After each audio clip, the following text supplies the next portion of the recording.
Existe alguma relação entre o aborto provocado e o propósito espiritual que aquela pessoa tinha para esta vida? A gente olhando para essa pergunta, entende que essa pessoa pergunta assim, será que estava na agenda espiritual desse espírito ser abortado? E não estava. E isso é completamente diferente do que a gente diz quando é o aborto espontâneo. São situações totalmente diversas, inclusive da perspectiva espiritual e não só da material. O aborto espontâneo acontece sem a vontade, que nada foi feito para que isso acontecesse, é um processo natural. E nesse sentido, há sim um compromisso espiritual da família. Quando a gente fala do aborto provocado, nós estamos falando de algo que foi feito para que um processo natural, espiritual antes de tudo, e natural por isso, fosse levado adiante. E a gente tem que tomar muito cuidado para a gente não tentar usar as leis espirituais que existem e que a gente conhece para tentar justificar os destemperos humanos. Ah, mas será que não era o karma daquela pessoa passar por isso? A lei de ação e reação, ou a agenda espiritual, será que não era o compromisso espiritual? Qual é o nosso compromisso? Eu vou recorrer a um texto do irmão Paiva, que é sempre referência quando a gente fala contra o aborto, na valorização da vida, que é o artigo Lugar Sagrado e Santo. E eu vou usar logo o primeiro destaque que o irmão Paiva traz, porque ele responde por que é que o aborto provocado, por que é que ser abortado não está na agenda espiritual de um espírito. O irmão Paiva começa dizendo o seguinte: Jesus, o profeta divino, veio à Terra para salvar as criaturas. Jesus veio pessoalmente, visivelmente, com o compromisso de nos salvar, a todos nós.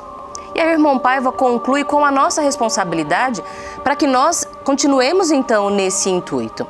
Por isso, a nossa constante preocupação em defender a vida. As leis espirituais não servem para castigar, punir, fazer sofrer. Ah, fez alguma coisa de ruim em outra vida, tem que pagar agora. As leis espirituais servem para salvar as criaturas. Foi para isso que Jesus veio. E como é que a gente salva? Educando, reeducando. A vida e o propósito espiritual se concretizam na vida, na experiência. Como é que a gente aprende? Errando, se reeducando, nos encontros, desencontros, sofrimentos, dores, alegrias, aprendendo a trabalhar, aprendendo a cuidar. É aí que está o sentido da vida. Foi para isso que Jesus veio ao mundo. E a nossa preocupação tem que ser dar continuidade. Inclusive, esse é um propósito de vida. Continuar cuidando das pessoas para que elas tenham as experiências necessárias para o seu propósito, para o seu significado de vida. Então a gente tem que tomar cuidado para não distorcer as leis espirituais a partir da aplicação do que a gente entende, porque aí a gente está querendo reduzir uma lei divina, sagrada, ao que eu sei sobre a vida, ao que eu acho que é certo, e a gente não tem muito... Vamos fugir dos achismos. Ah, será que eu acho que... A gente não tem que achar nada. A lei divina não é exercida por pessoas ainda limitadas como nós. Ela é sagrada e ela conhece muito mais do que a gente. E a gente não tem que perder tempo tentando justificar os erros ou os sofrimentos. Muitas vezes é verdade, quem pensa no aborto desconhece essas consequências. Mas quando a gente conhece isso, nós não podemos ficar arrumando justificativas para aquilo que está incorreto e que precisa ser melhorado.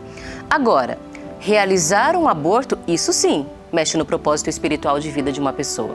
E aí é que tem que chamar a nossa atenção, porque uma reencarnação, pelo que a gente aprende na religião divina, ela é pensada, planejada, para as pessoas corretas estarem unidas, ou pelo menos estar num ambiente em que as lições necessárias que a gente falava possam ser vividas. Quando um aborto é realizado, a gente pega esse planejamento e acaba com ele, intencionalmente. E aí não foi sem querer, foi de propósito, porque foi uma decisão tomada para que aquilo acontecesse. E isso sim mexe na vida de todo mundo. Aqui vou recorrer ao livro Jesus e as 7 Igrejas da Ásia, Filadélfia, publicação da Academia Jesus, o Cristo Ecumênico Divino Estadista, com como base a pregação do irmão Paiva. E eu vou trazer aqui um destaque do subtítulo, que só o subtítulo já é uma reflexão para a gente. O abismo atrai o abismo. Na página 485, o irmão Paiva, então, traz a seguinte mensagem. Se você se entrega ao pessimismo, vendo sempre o lado negativo, considerando tudo perdido e sem valor para qualquer esforço, atrai o abismo para a sua vida, pois é um chamado direto. Consequentemente, Criaturas abissais, encarnadas ou desencarnadas, são atraídas para a sua convivência. E de repente você se vê preso, sem saber como escapar, porque foram seus atos, a partir do pensamento, que geraram essa situação. Ao negligenciar suas atividades, sua missão e seu propósito, o que você esperava? De acordo com as suas decisões, chamou o abismo para perto de si. Interromper a vida é criar abismo. Não proteger as pessoas que precisam e que contam com a nossa proteção é aumentar o abismo que existe entre nós. É atrair um sofrimento, e não porque Deus não quer, não é só isso. É o da consciência, que reconhece que o nosso compromisso é proteger, é cuidar, é sustentar a vida. Esse, inclusive, é o nosso intuito. Quando a gente está doente, quando a gente está numa situação de socorro, qual que é a nossa reação imediata? Proteger a nossa vida.